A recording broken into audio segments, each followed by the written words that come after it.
So this is the inclinometer. You can see when I'm tilting the angle, this changes. I have the graphing, the angle grapher implemented, and you can see the line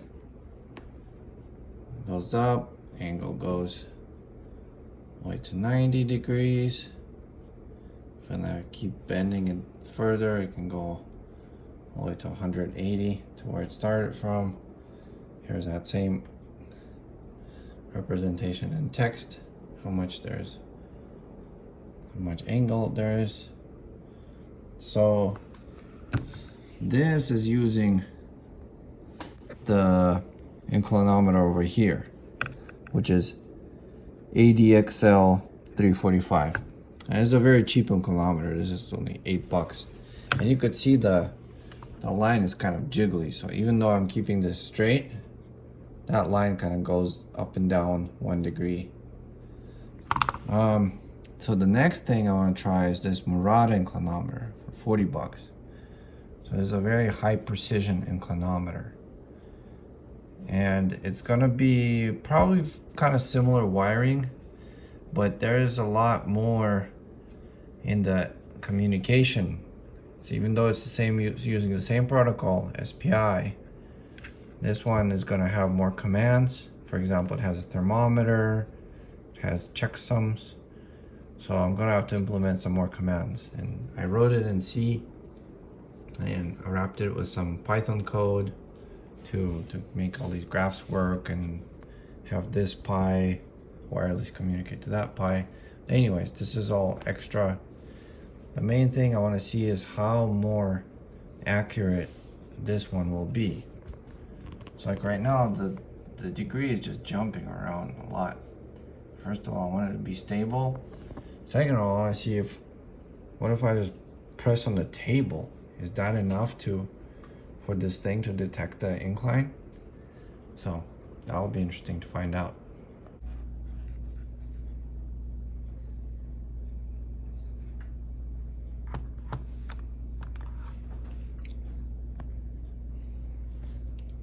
So here I implemented the inclinometer with the Murata sensor, that red one.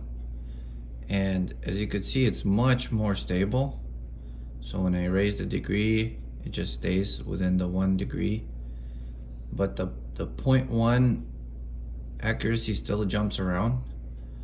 Even if I'm not moving it, let's say I just like fix my hand here, it will stay at 24 degrees, but you can see it's 24.5, 24.3. So it jumps about plus minus 0.1 degrees. But this is about 10 times better than this tiny inclinometer that I had, the cheap one. So it's this one that I'm using, and it's better because this one I've tested a bunch of times. The line will, even if you're not moving it, the line will jump plus minus 1 degree. So while you're adjusting it, it does vibrate a little more than the movement that I'm making. You can see here, I raised it, then I lowered it. It's a little, here on the screen you can actually see it a little more in real time. So I move it up, move it down. It's kind of, you like shake it more, it might exceed what the angle is because it's actually measuring acceleration.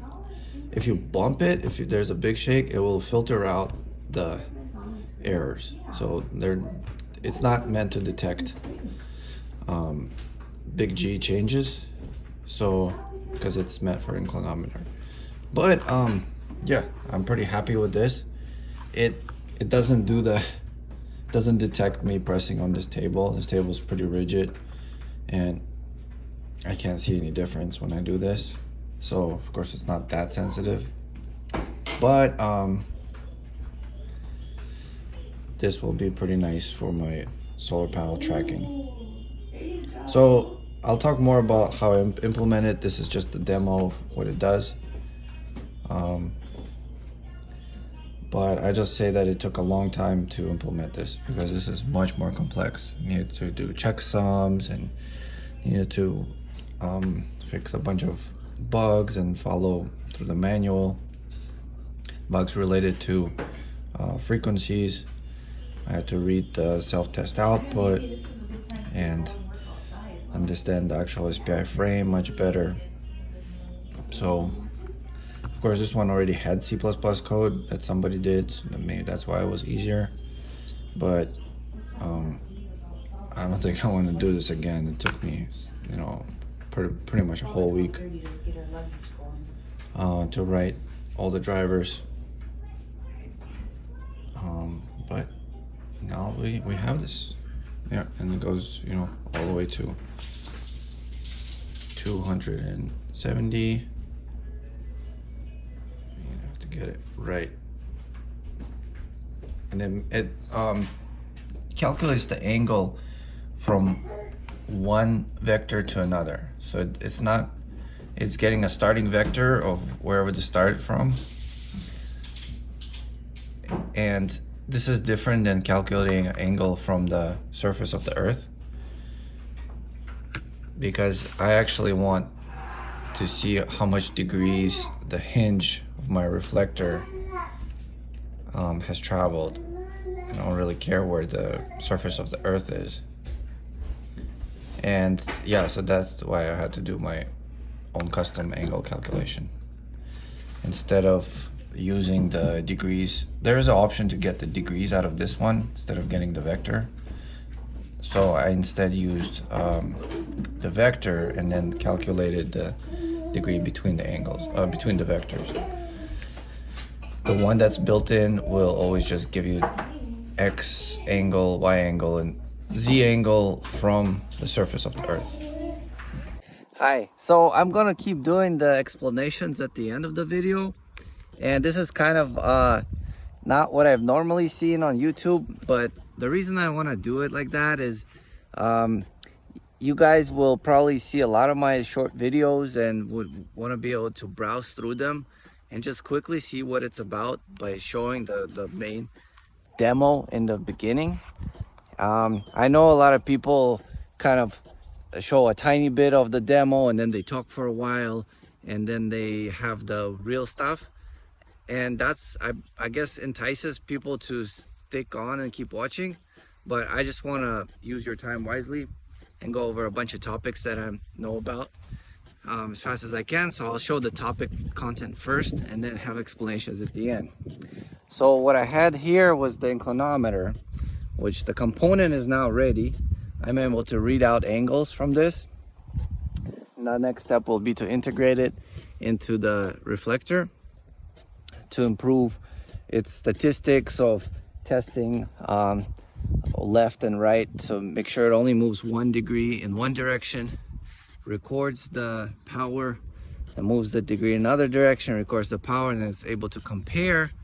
That way we have accurate amount of displacement to compare against, so we know which way is the correct way. So it should improve the accuracy of the homing in on the sun, but also it will enable me to graph the position of this reflector accurately on the graphing device, which I have it pretty far away from here. It's reaching through Wi-Fi. So that's why I need the inclinometer. So another thing is, what is an inclinometer?